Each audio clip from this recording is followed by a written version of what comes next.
When people think of famous video game characters that got their start in the 1980s, they usually think of Mario, Donkey Kong, Pac-Man, or even Mega Man. However, there's one character that got his start back then, but doesn't seem to get a whole lot of love at times, and that would be Bomberman. The very first Bomberman game came out over 40 years ago in 1983 on Japanese computers such as the MSX, and in 1985, that game would get ported over to the Famicom. The series is still going strong today, even though the original creator, Hudson Soft, has been dead since 2012. Konami took over development since they own the IP, and while not as prolific as the series was in the past, it still gets better treatment today than some of Konami's own IPs from back in the day. Now for me, my first Bomberman game was Wario Blast featuring Bomberman on Game Boy, which was the westernized version of the first Bomberman GB game.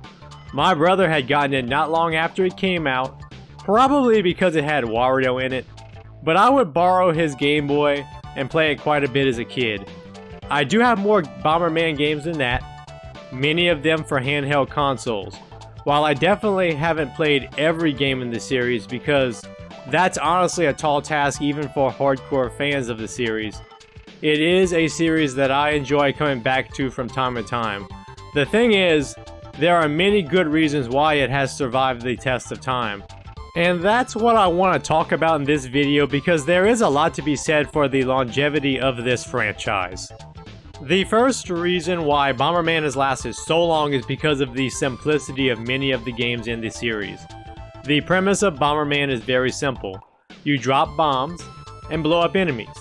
In most of these games, you are in a grid-based environment with destructible blocks in your way, and some of them leave behind power-ups. At the bare minimum, you can grab power-ups to increase your blast radius and increase the amount of bombs you can drop at a time. Speed power-ups may also be available depending on the game, as well as a power-up allowing you to kick bombs across the map as long as nothing is in the way. Bombs usually go off after 3 seconds depending on the game, though some games may give you a detonator power-up to control when your bombs go off. There is a bit of strategy involved in these games, especially the further you get into them. Pattern recognition is key for beating enemies and bosses. You can't just reflex your way through these games. Once you get to the harder stages, you do have to use your brain. The basic premise here is pretty simple, and usually the controls are as well. In a lot of these games, you only need to worry about 2 or 3 buttons at most. You always have one button for dropping bombs, and another is usually for kicking bombs. Anybody can pick up a Bomberman game and grasp the controls right away. This is especially true for the 2D games in the series. While I still haven't played the latest ones that came out on Switch, Steam, and other platforms, I could probably jump into them right away because they do feature the same grid-based maps and gameplay that most of the series has featured. Another thing that has helped Bomberman to survive over the years is a gameplay over graphics approach. As I discussed already, most of the games have a pretty simple core formula for the gameplay. And this formula does not depend on having the latest state-of-the-art graphics. While Hudson Soft did experiment with 3D starting with Generation 5, this series has managed to produce quality games even on the lowest end hardware of the time, particularly handhelds. The original Game Boy got 4 different Bomberman games. In fact, my first Bomberman game, Wario Blast, was on the original Game Boy like I said earlier. The Game Boy Color got Pocket Bomberman, Bomberman Max Red and Blue, and a Zelda-like spin-off called Bomberman Quest. The GBA, DS, and PSP all got traditional Bomberman games, though they did get some spin-off style games, like for example, the Bomberman Land games that made it to the DS and PSP. The lack of buttons compared to home consoles did not matter for handhelds. You just don't need a lot of buttons to play these games. The next thing that has kept Bomberman relevant is the fact that multiplayer is a big focus of most of these games. In fact, this series helped to push the boundaries of in-person multiplayer in terms of how many players you could have on a single console at a time. Part of the reason why the Super Nintendo had the multi-tap back in the day was because of the Super Bomberman games and their battle mode. The first two Super Bomberman games supported up to 4 players. Bomberman 93 and Bomberman 94 on PC Engine allowed for up to 5 players, and after that, Super Bomberman 3 supported up to 5 players as well. The one that a lot of hardcore retro gamers think of the most when they think of multiplayer Bomberman is Saturn Bomberman, which allowed for up to 10 players, which was completely unheard of at the time. I've never played it, and it is a bit of a collector's item nowadays, especially for the North American version, but it is supposed to be one of the best games in the series just for that reason alone. Sadly, I have not had many multiplayer experiences with the Bomberman series.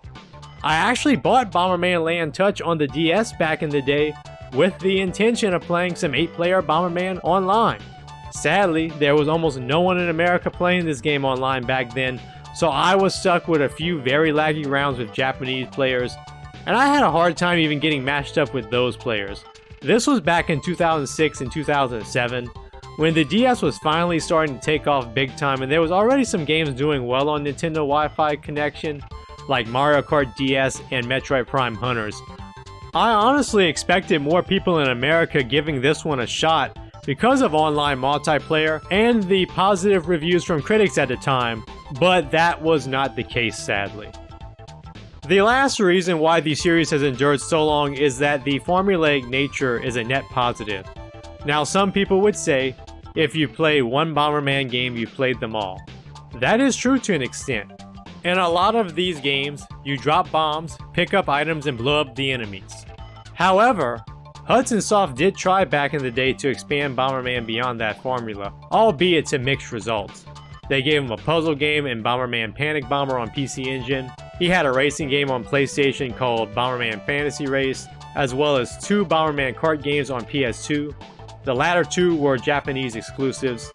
They tried 3D with quite a few different games, most notably Bomberman 64 and Bomberman Generation, with the latter probably being the most well received of these with critics. They experimented with a side-scrolling view in Pocket Bomberman on Game Boy Color, and it worked out quite well in my opinion. However, they never went back to this perspective. They tried adding Pokemon-like creatures known as Carabombs in the late 90s and early 2000s to several games, starting with Bomberman 64 Second Attack, but this went in after the 2 Bomberman Jetters games. They even introduced another playable character around this time named Max to be a friendly rival to Bomberman, and he's actually still around as of Super Bomberman R. However, he hasn't been as prominent since the early 2000s. The Bomberman Land series might be the longest lasting spin-off that got several sequels and is focused on mini-games instead of blowing up your enemies. However, despite the many different things Hudson tried to do to mix things up, and I didn't even get into all of these spin-offs, just the main ones, the original formula is what survived because it worked the best. Almost none of these other things I mentioned just now lasted. Plus, it's very hard to screw up a traditional Bomberman game. It took until 2006 for Hudson Soft to make one that people hated, Bomberman Act Zero on the 360. However, even in that year, there were other Bomberman games like Bomberman Land Touch on the DS and Bomberman on the PSP that were much more well received.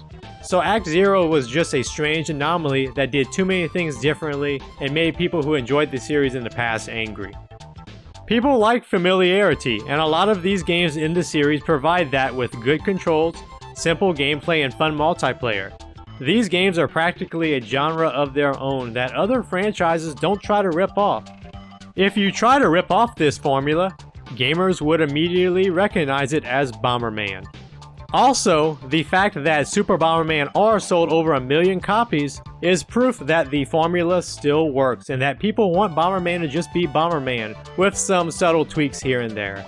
It is the best-selling Bomberman game in a long time, and as long as Konami doesn't flood the market with these games, the series should be able to continue onwards.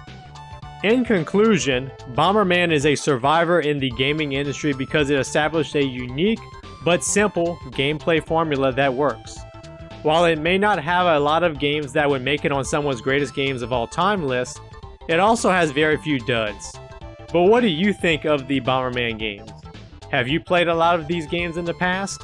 Do you like these games or dislike them? Let me know in the comments. Like and subscribe if you enjoyed this video. Thank you for watching and I'll see you again soon.